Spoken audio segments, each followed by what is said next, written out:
Good afternoon, friends. Stephen Ben-Nun here with Israeli News Live, and we do have some information. Although the news is being broke today, it's not actually breaking news. It was on Sunday that an Israeli submarine passed the Suez Canal. Now, the particular lidblog.com here speaks about this as no big deal, but I actually had gotten the information from a good friend of mine, an Israeli journalist, who sent this information to. And he says here, an Israeli Navy submarine crossed the Suez Canal last Sunday openly and with Egypt's approval in the direction of the Persian Gulf in order to send a message to Iran amid tensions between the two countries. If you guys remember, just recently, we've had, again, a U.S. general meeting with Israeli top command, Israeli General Gantz, etc. there. And the last two times this general has been there, we've also noticed very serious issues take place when it comes to Iran. He goes on to say, though, travel through the Suez Canal cannot be done in secret. It must be reported for control and also to pay for the use of the canal. The submarine crew knowingly chose to use the passage openly, which would reveal the destination of the trip. And in fact, that the submarine passed there, it is estimated that the use of the submarine in the Suez Canal may cost about $50,000. The submarine could have chosen the long way and avoid paying, but the crew chose to save time and fuel, which indicates that this is an urgent task. Well, it's not just it's not just Israel that is sending a submarine there, but also the U.S. also sent a submarine just recently towards the Persian Gulf. And actually, let's see if I got the article on here about that. I don't seem to have that up there right now. But anyway, with 154 Tomahawks on board, also headed to the Persian Gulf. Maybe I do have it up here somewhere. I just haven't got the right one on here. I don't seem to be showing it as of right now. But at any rate there, so we have two war submarines headed towards the Persian Gulf, letting us know that there is a very serious situation that is happening that could definitely spiral out of control very rapidly with a war with China. And then on top of that, we have Japan and South Korea scrambled jets to track Russian and Chinese bomber patrol.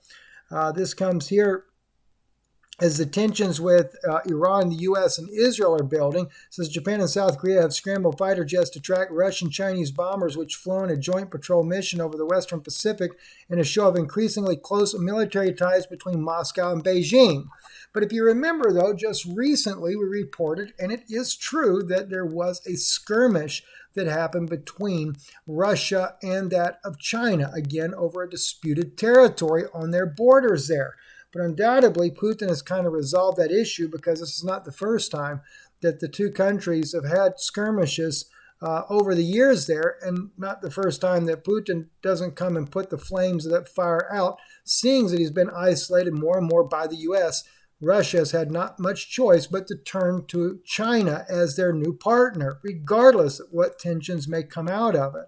And don't forget, one of the big issues that we cannot forget is that Israel, although they're willing to go to war with Iran, they're the ones that have China in the back pocket.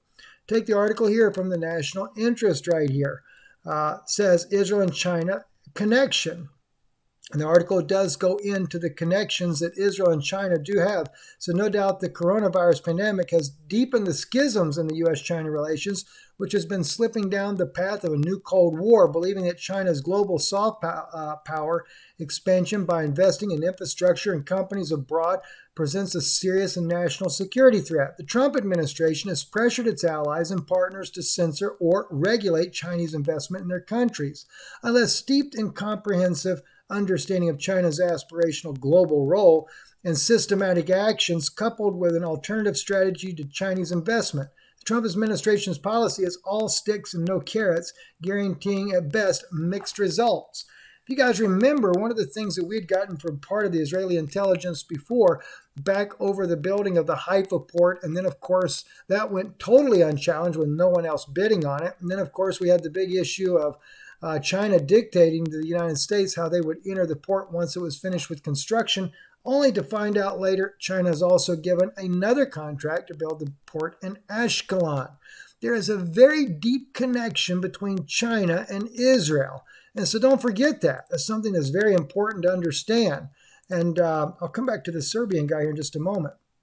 But also in this article here, for example, and this is an older article. It comes out, let's see, this was back in May of this year. China emerges as a potential strain on U.S.-Israel relationship.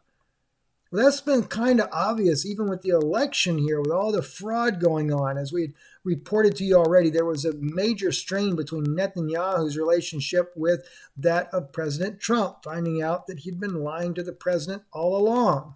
We don't know the details of that, but that is true.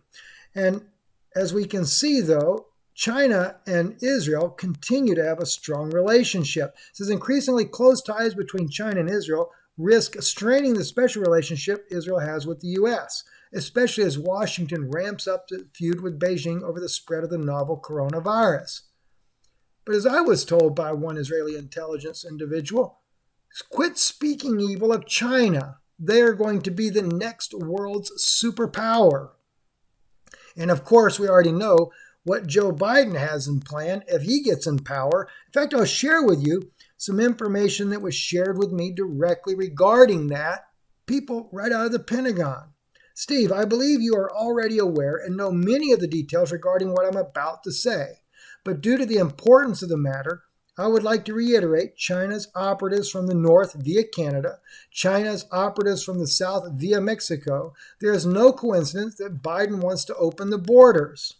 Remember, China has been working with the drug cartel and the Clintons for 20 plus years to get the dirt on as many U.S. officials as possible in order to blackmail the officials to either do China's bidding or China will expose the officials and seek to have them in prison, completely destroy their lives and lives of each of their family members.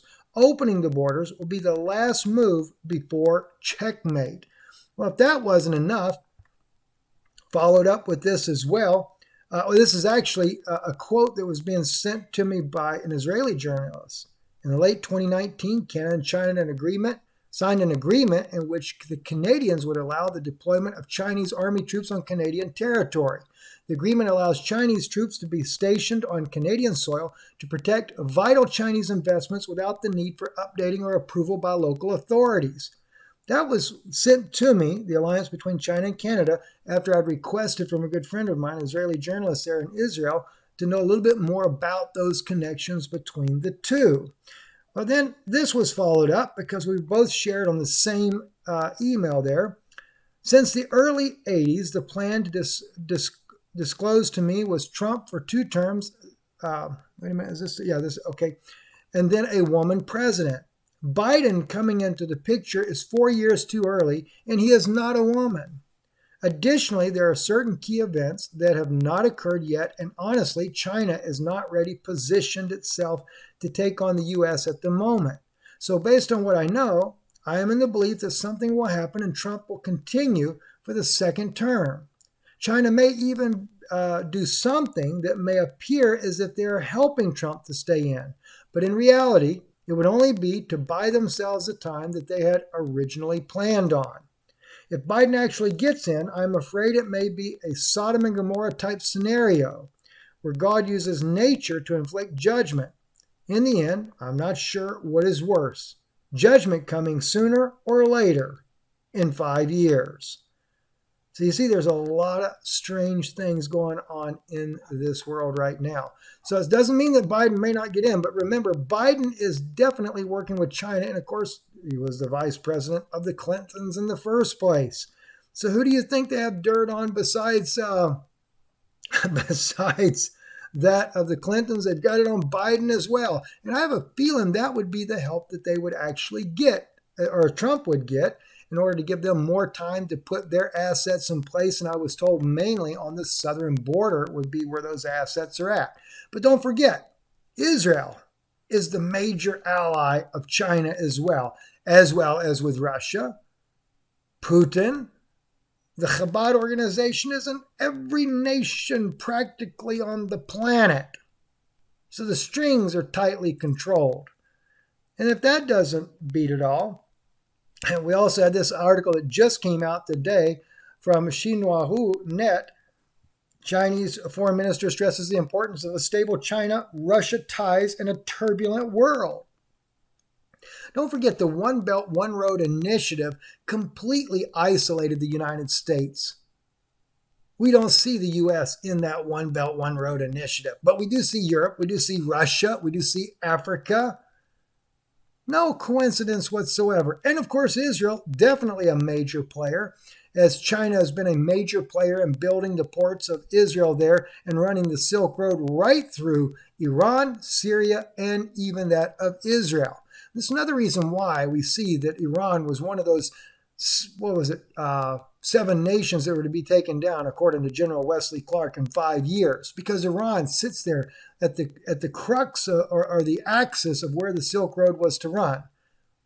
And if Israel cannot control Iran and their government, then that government has to be replaced. Not that I agree with that, it's just the way it works. And I was told, too, that Israel has told Russia, if they do not stand down when it comes to Iran, they would take out Russia as well. It's getting very serious, if you ask me. Anyway, going into this little issue, though, about Biden, as I mentioned earlier, where China may help the Trump administration indirectly. It says on the Daily Conservative, breaking Joe Biden's China conspiracy exposed. It's all true. Former acting director of national intelligence Richard Greenell was asked during a recent interview whether he was extraordinarily concerned, as are many Americans, that the Biden family is so bought off in so many ways by the communist Chinese government, and that this is exactly the wrong man at the wrong time to be anywhere near creating and leading American foreign policy. Well, this is what was stated here, but Greenwell went further to say he wasn't just concerned about Biden. Look at the National Security Advisor designate Jake Sullivan, who has really tried to compliment Beijing and to really surrender to the fact that the China is going to be a superpower and that we should just deal with it. I don't think that's true. I think that Chinese Belt and Road Initiative is phony. More countries are realizing that it's fake, and we have to get much more aggressive about recognizing that China is a crisis. Now, I have to disagree with Grinnell on that issue there, because it is a real One Belt, One Road initiative, and the Chinese are way ahead of the game in building it. But the thing is, it is Israel that has helped them to build this. It is Israel that has funded this initiative from the very outset. And it is Israel that is making this one world globalist government that is going to stomp and cripple anyone that doesn't come on board with them. But Biden also, his space advisor, is urging cooperation with China. Again, it's all part of the game plan. And that game plan is beginning to come to fruition. Also, by the way, Israeli elections are going to be, the unity government has collapsed. That's another interesting aspect as well going on in Israel. I saw where Yehuda Glick had commented that it was terrible that this all has happened. But you got to remember, the Zohar prophecies that they believe have to be fulfilled. So therefore, they just kind of fake these things to make it look like they can't get a government going. No, what they actually want is a global war going in order to introduce the Messiah. And that Messiah will not be earthly, in my opinion anyway. So, well, wasn't going to go into that issue there, not here right now, so we'll kind of skip that over. I want to take you back, though, to this video right here. This was sent to me by a sister over in Europe, and this man is a Serbian citizen. He has a deep love for the United States. Serbian warning what happened when their elections were stolen in the year 2000, and he's talking about what's happening here.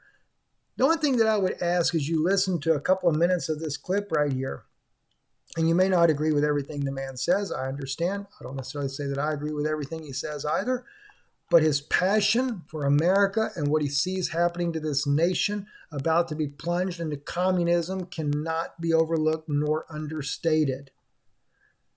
And I have to say, it is a very passionate speech that he will speak about here.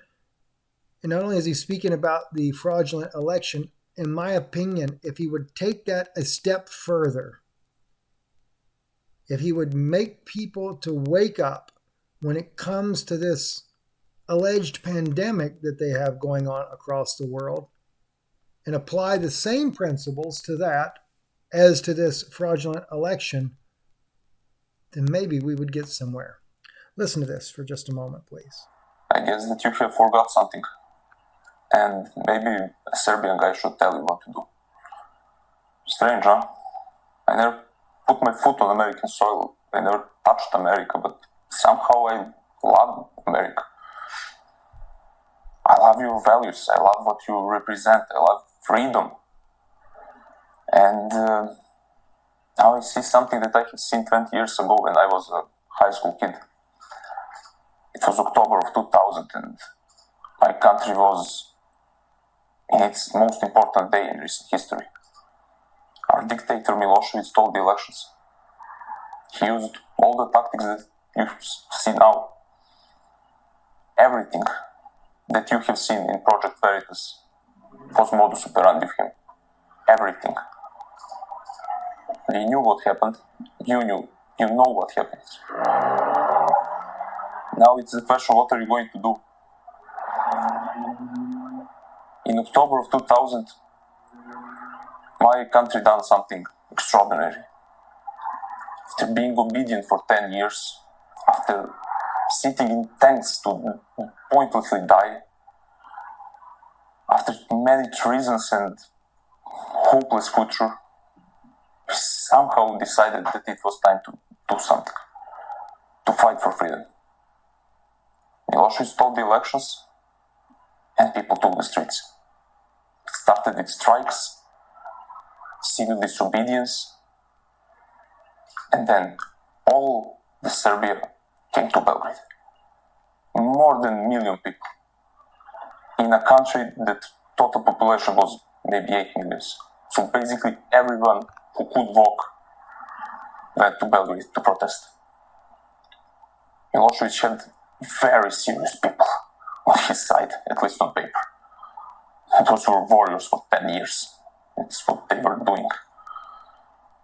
And somehow, when they have seen that sea of people, they decided to back off. They have seen that they would fight lost cause. His general said no. His police chiefs had said no. People just overwhelmed him. There was even a guy who took a bulldozer, and he used that bulldozer to destroy state television. You think that you're the only one who have fake news? Kids, you know nothing. You don't know what fake is. Now the question is, do you have a guts? Do you have a guts to take the streets and reclaim what is yours? You know that they stole the elections. You know it's obvious to everyone with 2 brain cells. And up to this moment you were smart. They wanted to incite racial war, but you were smart. Thanks God you were smart. You didn't took the bite. Black Americans decided to be Americans, and white Americans realized that black Americans are, guess what, also Americans. I'm proud of you, but now you have one more battle. Because this will not be a war, this will be a battle. They are never going to be as weak as now, and you are never going to be as strong as now. If you lose now, it will be game over. Once installed, socialism will never leave. Never. Not a single country in Eastern Europe was able to get rid of it. Not even after decades. Not even after 2 generations. World that you know will stop to exist.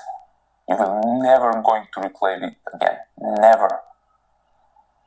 Russians couldn't, Ukrainians couldn't, Baltic guys couldn't, Czechs, Slovaks, Poles, Serbs, Croats, Slovenes, all Yugoslavia, Bulgarians, Romanians, Albanians, not a single one was able to overthrow them in real sense of manner. All of us kept living mediocre lives, working for $500 per month. And that was it. All because God knows when we lost. And we were not the only ones who fought. Romanians were even crazier. They overthrew Ceausescu by rushing towards Kalashnikovs barehanded. He sent tanks on them. They didn't care. They had nothing to lose. Their Olympic champions risked their lives to get out of there. Hungarians fought too, but Russian tanks were decisive. Even today you can see bullet holes on facades in Budapest. They are never going to repair them, just to remember. Czechs fought, lost, Poles lost, all of them. Now it's your turn. If you don't like freedom, you don't like it. That's it. Nobody's going to help you. Nobody. We could hope that America will liberate us again, save us again after saving us 3 times, I guess, in 20th century. But hey, save us again. Cannot save people from themselves. Can you save yourself from yourselves? If you don't believe in God, it's okay. Read Solzhenitsyn Gulag Archipelago, first 20 pages. There is one beautiful sentence. Not a single honest man will left. You will not be able to live honest life. It will not be about meritocracy. It will not be about skills. It will not be about knowledge. It will not be about any good quality of a human being. It will be just collection of some points. Are you Serb enough? Are you Croat enough? Are you black enough? Are you white enough? Multiply it by gender, multiply it by God knows what they are going to think about. Have you been loyal to the party? Have you not been loyal to the party? And there will be no 2 parties anymore. We don't have 2 parties in Europe. We have 1 party with 10 names. We have 1 policy. We have everything one. We don't vote anymore. It's pointless. We have no leaders anymore. It's pointless. There is no reason anymore. Look what they have done during the lockouts. They had no authorities over you, and you just obeyed. They destroy your businesses. You obeyed. They took your streets and looted everything. You obeyed. They come to your neighborhoods. You've done nothing. They come to your house. You have done nothing. What the hell is wrong with you? You have done nothing, you idiots. And what are you going to do now? Are you going to take that goddamn bulldozer and bulldoze everything? Or you will just stay obedient sheep until you got slaughtered? My people were slaughtered in Nazi Croatia. They were walking towards the pit holes and they were thrown alive together with their women and children. That's what Marxism is doing, you sheep. Learn from history. What the hell?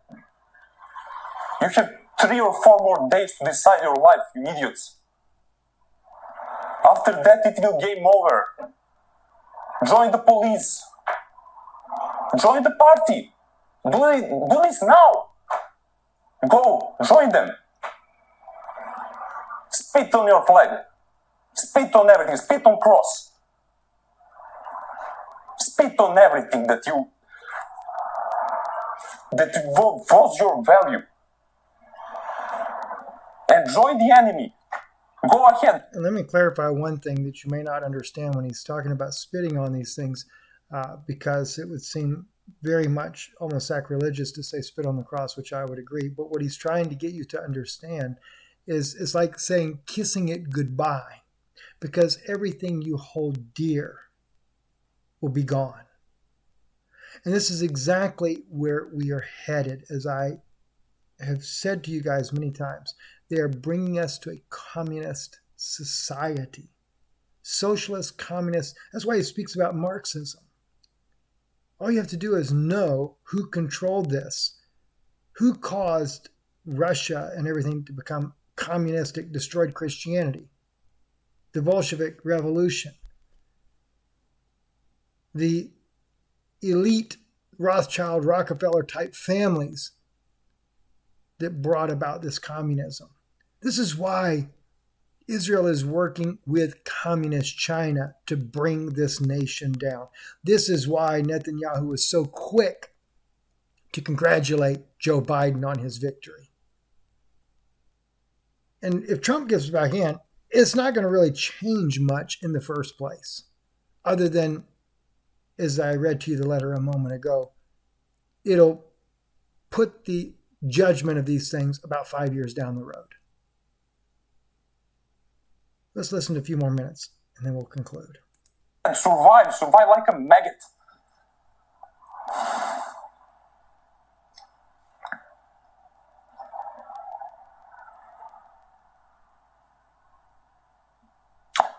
If you believe in God,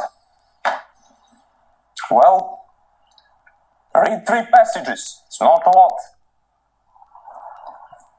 Matthew 10 something. Mark 13 something. And Luke 12 something. Choose your side. You want to be in permanent lockdown? Go ahead, choose your side. Do you want to be undervalued just because of the color of your skin or God knows what's in? Choose your side. What are you waiting for? Aliens to save you? Cthulhu? Sasquatch? You don't believe in Christ, you don't believe in reason, you don't believe in logic, you don't believe in history. What is your belief? In what do you believe? Spirits? Yeah, I got emotional. But you haven't. So why would I care? It's your life, it's your liberty, it's your pursuit of happiness. So pursue it. I thought it was worth actually playing the majority of this for you. I think it's very important that we see this, because you watch the things that happen in Europe, and even to this day, even though they are under the socialist system in practically all of Europe, especially Eastern Europe, but yet they will still fight for their liberty. But as he says, like dumb sheep, that's what America has become, and many Americans. And we're so caught up into the political drama that they've even used that with President Trump to dumb down many believers and patriots as well, thinking that we have some great choice in the matter. But let's face it. Look at where the investments of the president has been. I have to agree with a Pentagon friend of mine. Biden gets in now, it speeds it up by 5 years. If he doesn't, it may prolong it, but it'll still be the inevitable, because the American people are not willing to stand up. They've done a great job at dividing us, both politically and also ethnically. I'm Stephen Ben-Nun. As we near this war with Iran, no doubt, you're watching Israeli News Live. Good evening. And by the way, as we talk about nearing the end and these wars and things like that, maybe it is a good time to get an EMP shield. It's a crazy world we live in. Thank you for supporting the broadcast. Don't forget our address, our mailing address is right there above the screen there, the video, the new address here in Tennessee, where we're at now. And we thank you for your support, and God bless you.